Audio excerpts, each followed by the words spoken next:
हमारी बूढ़ी बुजुर्ग महिलाएं, हमारे वृद्ध व्यक्ति जो 60 साल का उम्र का होगा वो पेंशन का हकदार होगा।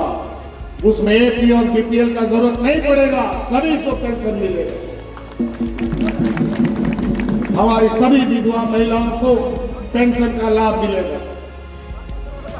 कोई एपीएल बीपीएल की बात नहीं होगी।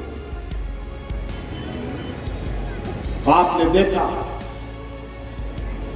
आपकी सरकार ने इस राज्य में पहली बार हमारे इस राज्य के होनहार खिलाड़ियों को सीधे सरकार की नौकरियों में जगह देकर के उनको नौकरी दिया।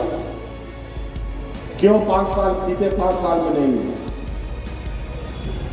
5 साल में सिर्फ जमीन लूटो, सरकारी संपत्ति बेचो, लैंड बैंक के नाम पर हमारे जमाबंदी जमीन को लूट लो, छीन लो, यही काम होता रहा। आज इनसे पूछिए, जो लोग आपके पास वोट मांगने आते हैं, क्या करेंगे वोट का? आप लोग वोट दीजिएगा और वोट जाकर के गोवा का समंदर में बह जाएगा, बता देते हैं, ध्यान रखिएगा। और हमको कुछ कुछ खबर आ रहा है, उस पर भी हम लोग आगे बढ़ेंगे चुनाव खत्म होने देंगे।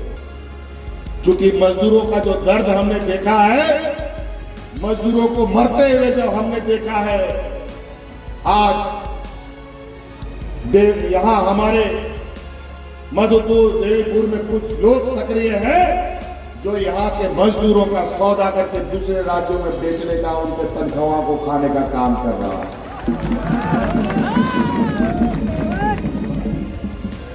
भारत सरकार से भी हमने इस विषय में आग्रह किया है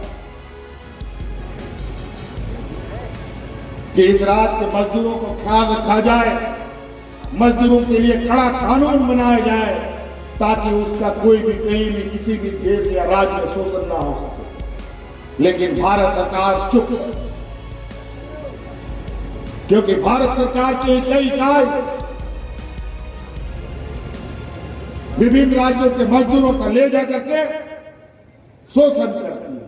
अभी हाल में ही आपने सुना होगा कि उत्तराखंड में एनटीपीसी का एक डैम जिसमें पावर प्लांट बनना था, वो अचानक फट गया और सैकड़ों मजदूर मारे गए।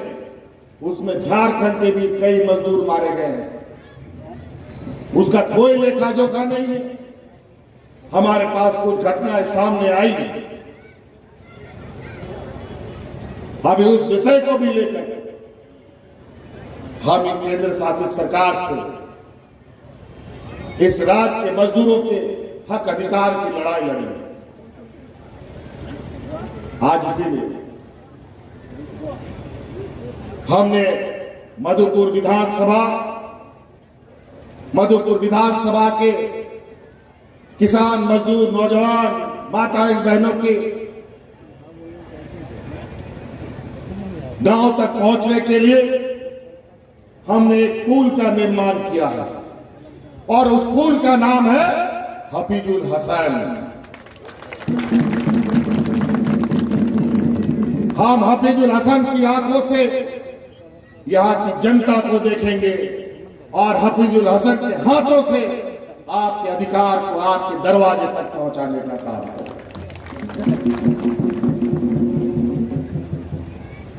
आज इसी चुनाव के वक्त बहुत मेढक सड़क पर उतर आता है,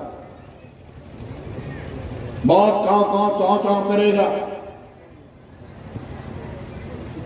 ध्यान रखिएगा, बहुत लोग रिश्ता नाता लेकर के आएगा, भाई, चाचा, गोतिया, मामा, दुनिया भर का रिश्ता नाता लेके आएगा और वोट मांगेगा।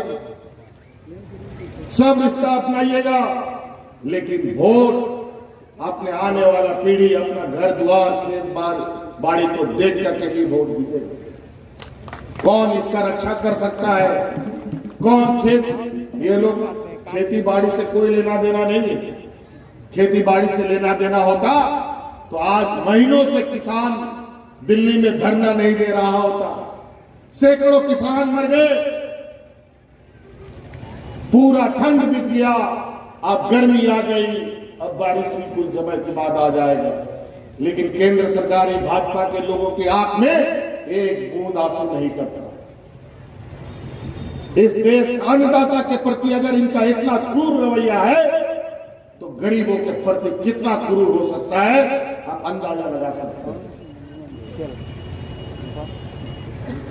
आज इसीलिए ये गरीब विरोधी, ये किसान विरोधी, ये मजदूर विरोधी, ये आदिवासी दलित पिछड़े अल्पसंख्यक विरोधी की जमात खड़ी है और एक तरफ गरीब गुरुआ लोगों के हक अधिकार की लड़ाई लड़ने वाला जमात खड़ा है। अब निर्णय आपको करना है कि किसके साथ जाना है। झारखंड मुक्ति मोर्चा जानता है अपना हक अधिकार की लड़ाई। हमने अगर राज बनाने की ताकत रखते हैं तो अधिकार भी लेने की ताकत रखते हैं, अधिकार आपके घर तक पहुंचाने की ताकत रखते हैं। आज इसीलिए